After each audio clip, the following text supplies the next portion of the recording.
Rabbil alamin alladzi musbihid ni'ami wa mutammimil fadli wa muhyil qulub wassalatu wassalamu ala rasulillahil mustafa sayyidina Muhammadin wa ala alihi ahli sidqi wal wafa. Ashhadu an la ilaha illallah wahdahu la syarika lah ilahan wahidan samadan witra lam yattakhid sahibatan wala walada lam yalid wa lam yulad wa lam yakul lahu kufuwan ahad. Wa ashhadu anna Muhammadan abduhu wa rasuluh jazallahu anna sayyidina Muhammadan ma huwa ahluh. Rabbi shrah li sadri wa yassir li amri wahlul 'uqdatam min lisani yafqahu qawli. Amma ba'du. Faya ibadallah usikum wa nafsi bittaqwallah wa ta'atihi faqad fazal muttaqun. Qala ta'ala fi kitabihil karim wa huwa asdaqul qailin. Bismillahirrahmanirrahim. Ya ayyuhalladzina amanu taqullaha haqqa tuqatih wa la tamutunna illa wa antum muslimun. Hadirin jemaah Jumat yang dimuliakan Allah Subhanahu wa taala. Di hari yang mulia dan berbahagia ini, pertama marilah kita panjatkan puja dan puji syukur kita kepada Allah Subhanahu wa taala dengan ucapan alhamdulillahirabbil alamin. Salawat dan salam kepada Rasulullah dengan ucapan Allahumma sholli wa sallim ala sayyidina wa maulana Muhammad. Bersyukur kita kepada Allah Subhanahu wa taala atas segala limpahan nikmat dan rahmatnya yang telah diberikan kepada kita. Nikmat hidup, nikmat sehat, nikmat iman, nikmat Islam, ihsan dan nikmat kesehatan. Mata masih dapat memandang, mulut masih dapat berbicara, kaki masih dapat melangkah, tangan masih dapat mengayun, sehingga kita bisa melaksanakan sholat Jumat bersama di Masjid Baitur Rahim ini. Di hari yang mulia dan berbahagia ini, sebagian saudara-saudara kita sakit, terbujur kaku di ruang ICU karena nikmat sehatnya telah dicabut oleh Allah Subhanahu wa taala. Sayup-sayup suara adzan berkumandang masuk ke dalam telinga, bergetar hatinya, tapi kaki sudah tak dapat lagi melangkah, tangan sudah tak dapat lagi mengayun karena nikmat sehatnya telah dicabut oleh Allah Subhanahu wa taala. Dia nyawanya masih berada di dalam jasad. Anak istri tak bisa berada di samping karena security tak mengizinkan keluarga berada di ruang ICU. Dia kesunyian, kesepian, sendirian. Dia hanya bisa meneteskan air mata. Kalau dulu di waktu sehat dia sempat beribadah kepada Allah, di waktu sehat dia sempat menempelkan keningnya di lantai bersujud memohon ampunan kepada Allah, maka penyesalan tak begitu banyak. Tapi kalau dulu di waktu sehat dia tak pernah menyentuhkan keningnya di lantai, di waktu sehat dia tak sempat beramal baik, di waktu sehat dia tak sempat mengajak anak istrinya ke masjid, tak sempat mengajak anak istrinya, keluarganya, saudaranya ke masjid, maka tak ada duka di atas luka yang berlalu tak akan bisa diulang kembali. Pepatah Arab menyatakan lantar dialayam allati madat, masa yang telah lalu tak akan bisa diulang kembali. Menangis air mata darah, yang sakit tak akan sembuh, yang mati tak akan bisa hidup kembali. Itu sudah menjadi sunnatullah. Penyesalan memang selalu datang di akhir perbuatan. Saat itu penyesalan tak lagi berguna, karena dunia tak mungkin lagi utuh seperti semula. Apa kata mereka yang pernah melihat azabnya Allah? Rabbana absarna, ya Allah, mataku telah melihat azabmu, wa sami'na, dan telingaku telah mendengarkan suara jeritan pekikan dari dalam neraka. Farji'na ya Allah, maka kembalikanlah kami ke alam dunia walaupun semenit sedetik, na'mal soleha, kami akan beramal soleh. Inna mungkinun, kami yakin dan seyakin-yakinnya. Masa yang telah lalu tak akan bisa diulang kembali. Saat itu penyesalan tak lagi berguna, karena dunia tak mungkin lagi utuh seperti semula.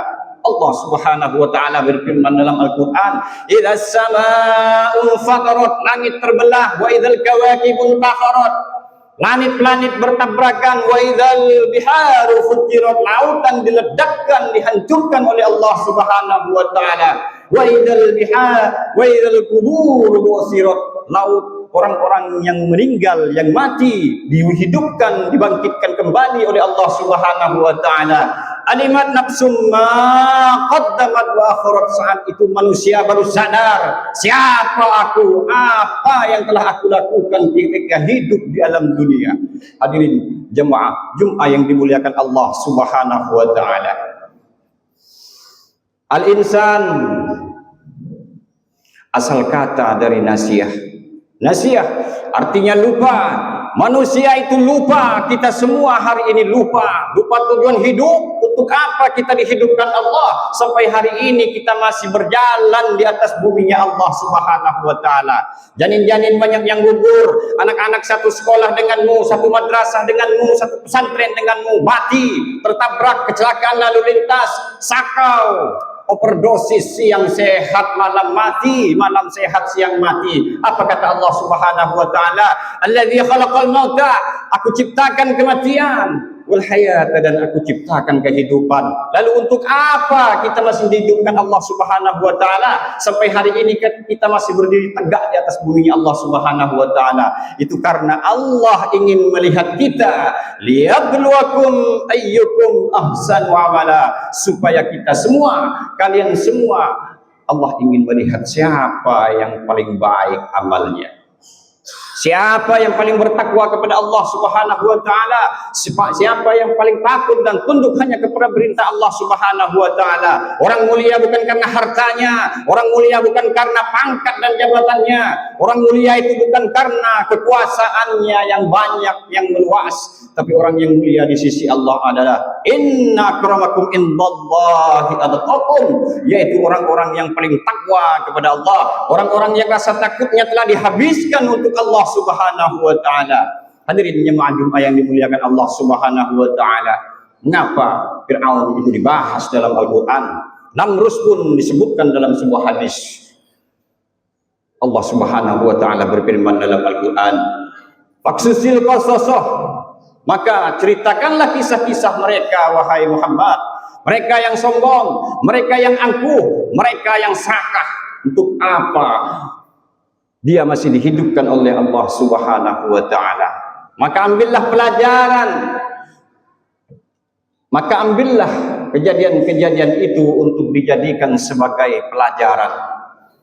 La'allahum yatafakkarun, agar mereka itu berfikir. Semua orang-orang akal, orang yang berakal itu berfikir. Sampai di mana kesombongan ini? Sampai di mana keangkuhan ini? Sampai di mana kita berdiri tegak di atas buminya Allah ini? Sampai masanya lelah, sampai masanya rapuh, sampai akhirnya kita menghadap Allah Subhanahu wa taala. Sehebat-hebatnya orang, sejawara-jawaranya manusia, pada akhirnya dia akan dibalut dengan kain putih, dimatikan oleh Allah Subhanahu wa taala tanpa bisa berbuat apa-apa. Anak istri hanya bisa mengantar sampai ke liang lahat, setelah itu dikuburkan, maka habislah masa yang telah Allah tentukan. Maka jangan pernah bersedih dengan kemiskinan, kefakiran, kemenaratan, karena akan berakhir dengan kematian. Jangan pernah bersedih karena apa? Karena tak mempunyai jabatan, pangkatan, kekuasaan, karena akan berakhir dengan sakaratul maut. Azab kubur adalah azab yang pertama, disusul dengan azab yang berikutnya di padang mahsyar, dimasukkan ke dalam neraka jahanam, khalidina fiha abada, kekal di dalam neraka untuk selama-lamanya. Hadirin yang dimuliakan Allah Subhanahu wa taala, dosa kepada Allah dapat ditebus dengan taubatun nasuha. Dosa kepada Allah dapat ditebus dengan menempelkan keningmu di lantai, memohon, bersujud, bertasbih kepada Allah, membesarkan nama Allah, meminta, memohon ampunan kepada Allah Subhanahu wa taala. Tapi dosa kepada sesama manusia, menghina sesama, mencaci maki sesama, menyakiti sesama, membuat susah orang-orang di sekelilingnya, menyakiti keluarganya, tetangganya, menghancurkan masa depan anak bangsa. Kau jual khamar, kau jual arak, kau edarkan narkoba, kau jual inek, sabu, putau. Kau tampakkan sebagai orang yang soleh dengan koko, jubah, kopiah, simbol-simbol keislaman, rajin mengaji, pandai bertutur kata. Sesungguhnya dosa yang paling berat itu adalah dosa kepada sesama manusia. Makanya nanti datang di hari kiamat seseorang yang menghadap Allah Subhanahu wa taala. Allah Subhanahu wa taala berfirman, "Wa qadimna ila ma 'amilu min amalin." Ini amal-amalmu, ini amal infak zakat sedekahmu, ini masjid yang kau bangun, ini madrasah pesantren yang kau bangun, ini amal-amal baikmu, ini santunan anak yatimmu, sedekahmu, semuanya aku kembalikan kepadamu. Faja'alnahu haba'an mansura, maka Allah jadikan amal-amalnya itu seperti debu yang berterbangan, ditiup angin, tak bermakna apa-apa di hadapan Allah Subhanahu wa taala. Rasulullah sallallahu alaihi wasallam bersabda, "Atadaruna al-muflis?" Tahukah kalian siapa orang yang bangkrut itu? Qalu al-muflisu fina man la dirham lahu wa la mata'. Para sahabat menjawab, orang yang bangkrut adalah orang yang tak mempunyai harta. Orang yang bangkrut adalah orang yang tak mempunyai uang.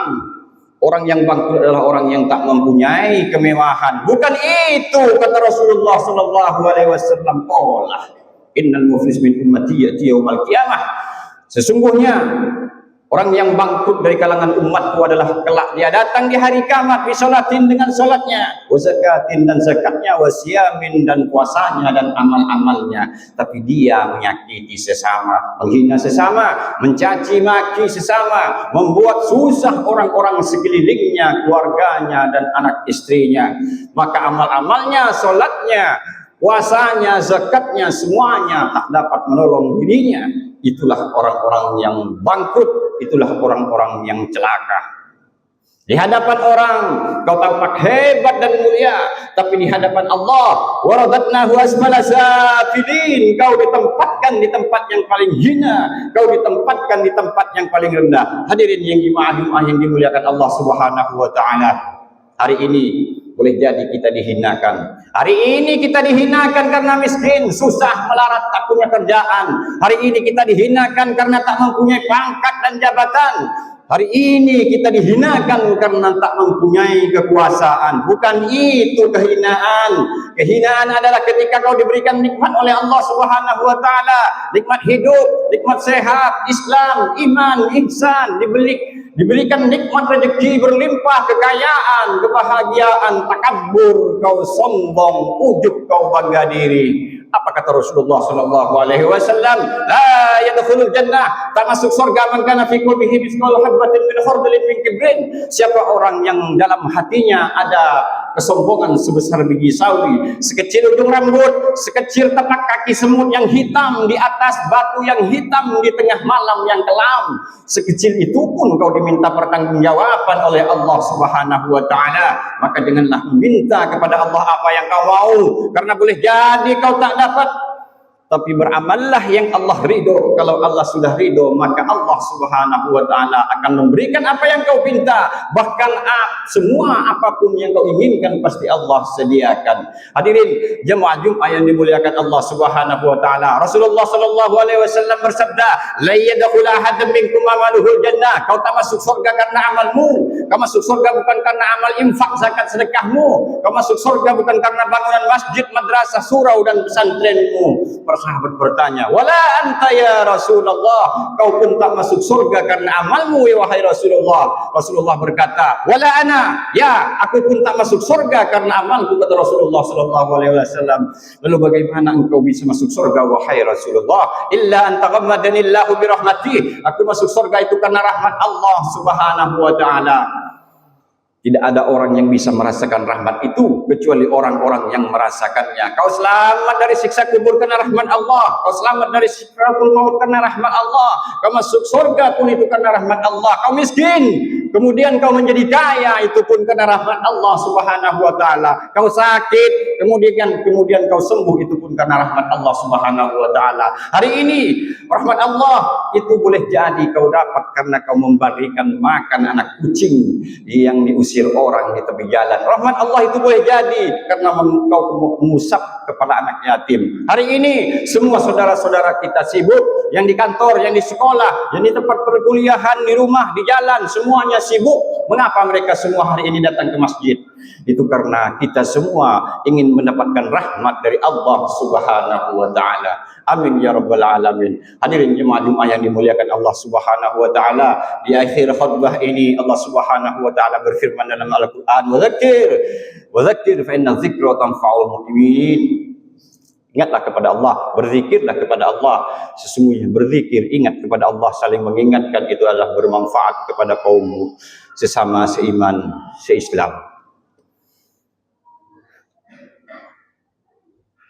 Sesungguhnya manusia itu datangnya dari Allah Subhanahu wa taala, milik Allah, dan kemuliaan kembali kepada Allah. Wa inna ilaihi raji'un. Rasulullah sallallahu alaihi wasallam bersabda, "Kun ma'allah." Bersamalah engkau, jadikanlah dirimu bersama dengan Allah, dekat dengan Allah. Wa illam takun, ketika kau tak bisa mendekatkan dirimu dengan Allah, fakun ma'aman kana ma'allah, maka jadilah kalian, bersamalah kalian dengan orang-orang yang dekat dengan Allah Subhanahu wa taala. Fa innahu yusiluka ila Allah, maka dia akan menyambungkan kepada Allah Subhanahu wa taala. Maka bergurulah, bertorekotlah, berzikirlah kepada Allah, kepada guru-guru yang mursyid. Yang kedua, yang terpenting adalah Allah Subhanahu wa taala berfirman dalam Al-Qur'an, "Wa qadara rabbuka alla ta'budu illa iyyah." Kalian wajib menyembah kepada Allah Subhanahu wa taala. Setelah itu, wa bil walidaini ihsana, berbaktilah kepada kedua orang tuamu. Sehebat apapun dirimu, sekuat apapun dirimu, sebanyak apapun hartamu, setinggi apapun pangkatmu, seluas apapun kekuasaanmu, kau tetap saja sebagai anak yang dilahirkan tapak kakimu hanya selebar 2 jari. Betismu hanya tinggi sejengkal. Saat kau nangis, saat kau sakit di tengah malam, kau dipeluknya, kau diciumnya, maka jadikanlah masa-masa itu, jangan sampai semua masa itu menjadi sebuah penyesalan. Barakallahu li wa lakum fil Qur'anil azim, wa nafa'ani wa iyyakum bima fihi min ayati wa dzikril hakim, wa taqabbal minni wa minkum tilawatahu innahu huwas samiul alim.